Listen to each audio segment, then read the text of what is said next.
श्रीकृष्णपरब्रह्मणे नमः। श्रीमद्भगवद्गीता पञ्चमोऽध्यायः। कर्मसन्न्यासयोगः। अर्जुन उवाच सन्न्यासं कर्मणां कृष्ण पुनर्योगं च शंससि यच्छ्रेय एतयोरेकं तन्मे ब्रूहि सुनिश्चितम्.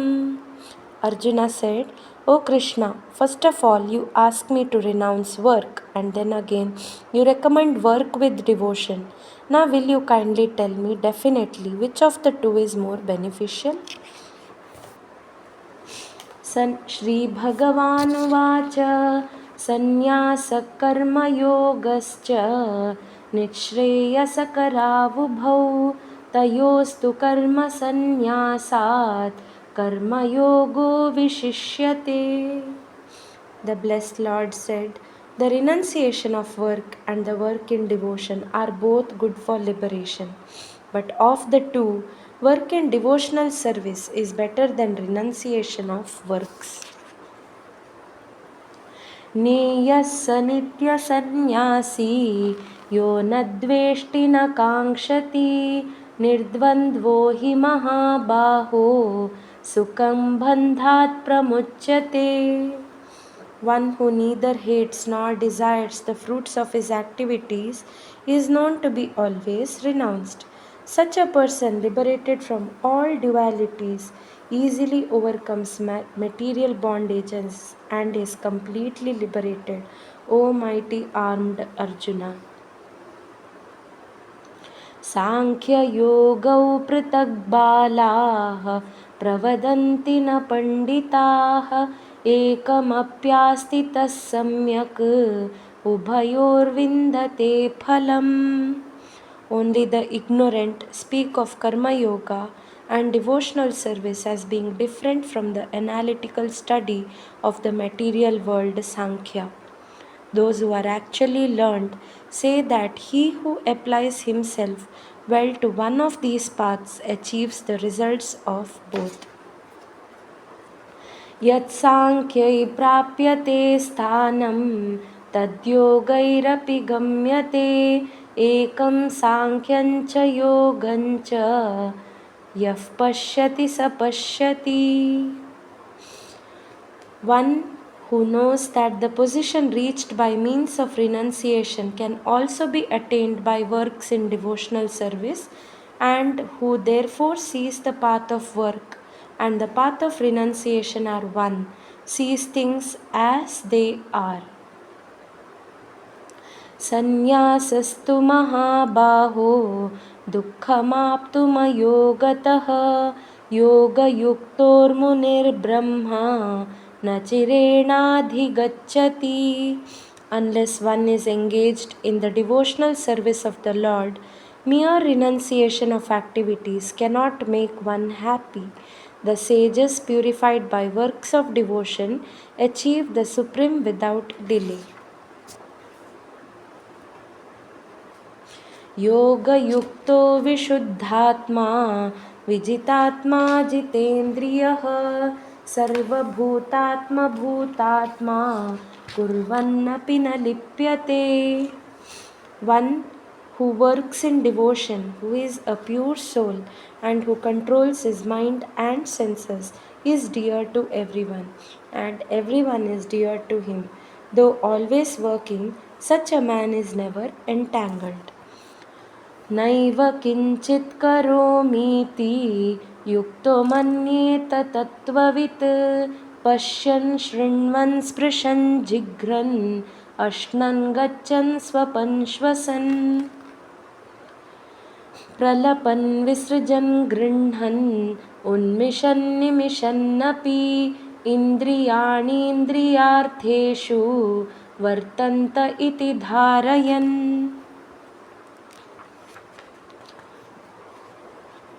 A person in the divine consciousness, although engaged in seeing, hearing, touching, smelling, eating, moving about, sleeping, and breathing,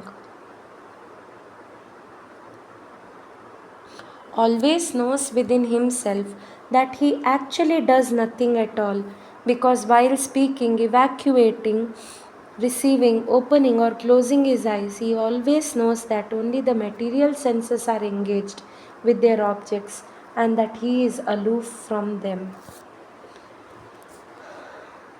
ब्रह्मण्याधाय कर्माणि सङ्गं त्यक्त्वा करोति यः लिप्यतेन स पापेन पद्मपत्रमिवाम्बसा.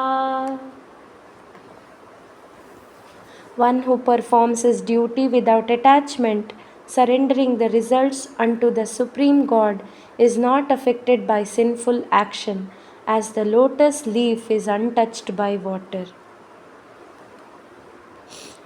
कायेन मनसा बुद्ध्या केवलैरिन्द्रियैरपि योगिनः कर्म कुर्वन्ति सङ्गं त्यक्त्वात्मशुद्धये. The yogis, abandoning attachment, act with body, mind, intelligence, and even with the senses only for the purpose of purification. युक्तकर्मफलं त्यक्त्वा शान्तिमाप्नोति नैष्टिकीम् अयुक्तकामकारेण फले सक्तो निबध्यते. The steadily devoted soul attains unadulterated peace because he offers the results of all activities unto me, whereas a person who is not in union with the divine, who is greedy for the fruit of his labor, becomes entangled. सर्वकर्माणि मनसा सन्न्यस्यास्ते सुखं वशी नवद्वारे पुरे देहि नैव कुर्वन्न कारयन्. When the embodied living beings controls his nature and mentally renounces all actions, he resides happily in the city of 9 gates, the material body, neither working nor causing work to be done. न कर्तृत्वं न कर्माणि लोकस्य सृजति प्रभुः न कर्मफलसंयोगं स्वभावस्तु प्रवर्तते. The embodied spirit, master of the city of his body, does not create activities, nor does he induce people to act, nor does he create the fruits of action. All this is enacted by the modes of material nature. नादत्ते कस्यचित् पापं न चैव सुकृतं विभुः अज्ञानेनावृतं ज्ञानं तेन मुह्यन्ति जन्तवः. Nor does the Supreme Spirit assume anyone's sinful or pious activities. Embodied beings, however, are bewildered because of the ignorance which covers their real knowledge. ज्ञानेन तु तदज्ञानम् येषां नाशितमात्मनः तेषामादित्यवज्ञानं प्रकाशयति तत्परम्. When whoever one is enlightened with the knowledge by which science is destroyed, then his knowledge reveals everything as the sun lights up everything in the daytime. बुद्धयस्तदात्मानः तन्निष्ठास्तत्परायणाः गच्छन्त्य पुनरावृत्तिं ज्ञाननिर्धूतकल्मषाः. When one's intelligence, mind, faith, and refuge all are fixed in the Supreme, then one becomes fully cleansed of misgivings through complete knowledge and thus proceeds straight on the path of liberation. विद्या विनय संपन्ने ब्राह्मणे गविहस्तिनि शुनि चैव श्वपाके च पंडिता समदर्शिनः. The humble sage, by virtue of true knowledge, sees with equal vision a learned and gentle brahmana, a cow, an elephant, a dog, and a dog-eater outcast. इहैव तैर्जितः सर्गे इहैव तैर्जितः सर्गो येषां साम्ये स्थितं मनः निर्दोषं हि समं ब्रह्म तस्माद् ब्राह्मणि ते स्थिताः. Those whose minds are established in sameness and equanimity have already conquered the conditions of birth and death. They are flawless like Brahman, and thus they are already situated in Brahman. न प्रहृष्येत् प्रियं प्राप्य नोद्विजेत् प्राप्य चाप्रियं स्थिरबुद्धिरसं मूढो ब्रह्मविद् ब्राह्मणि स्थितः. A person who neither rejoices upon achieving something pleasant nor laments upon obtaining something unpleasant, who is self-intelligent, unbewildered, and one who knows the science of God, is to be understood as already situated in transcendence. बाह्यस्पर्शेष्वसक्तात्मा विन्दन्त्यात्मनि यत्सुखं स ब्रह्मयोगयुक्तात्मा सुखमक्षयमश्नुते. Such a liberated person is not attracted to material sense pleasure or external objects, but is always in trance, enjoying the pleasures within. In this way, the self-realized person enjoys unlimited happiness, or he concentrates on the Supreme. ये हि संस्पर्शजा भोगा दुःखयोनय एव ते आद्यन्तवन्त कौन्तेय न तेषु रमते बुधः. An intelligent person does not take part in the sources of misery, which is due to contact with the material senses. O son of Kunti, such pleasures have a beginning and an end, and so the wise man does not delight in them. शक्नोति हैव यः सोढुं प्राक्शरीरविमोक्षणात् कामक्रोधोद्भवं वेगं स युक्तः स सुखी नरः. Before giving up this present body, if one is able to tolerate the urges of the material senses and check the force of desire and anger, he is a yogi and is happy in his world. योऽन्तः सुखोऽन्तराराम स्तथान्तर्ज्योतिरेव यः स योगी ब्रह्मनिर्वाणं ब्रह्मभूतोऽधिगच्छति. One whose happiness is within, who is active within, who rejoices within, and is illumined within, is actually the perfect mystic. He is liberated in the Supreme, and ultimately he attains the Supreme. लभन्ते ब्रह्मनिर्वाणं मृषयः क्षीणकल्मषाः छिन्नद्वैधायतात्मानः सर्वभूतहिते रताः.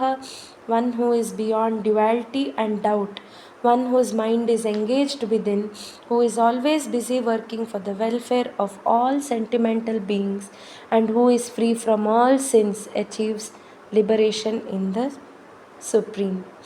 Kama krododvimuktanaam yatinam yatachetasam abhito brahmanirvanam vartate viditatmanam.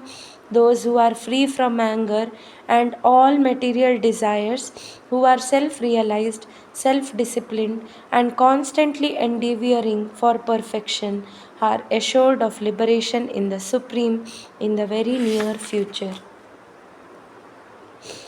स्पर्शान् कृत्वा बहिर्बाह्यान् चक्षुषैर्वान्तरे भ्रुवोः प्राणापानौ समौ कृत्वा नासाभ्यन्तरचारिणौ यतेन्द्रियमनो बुद्धिः मुनिर्मोक्षपरायणः विगते चाभयक्रोधो यः सदा मुक्त एव सः. Shutting out all external sense objects, keeping the eyes and vision concentrated between the two eyebrows, suspending the inward and the outward breath within the nostrils, thus controlling the mind, senses, and intelligence. The transcendentalist become free from desire, fear, and anger. One who is always in this state is certainly liberated. भोक्तारं यज्ञतपसा सर्वलोकमहेश्वरं सुहृदं सर्वभूतानां ज्ञात्वा मां शान्तिमृच्छति.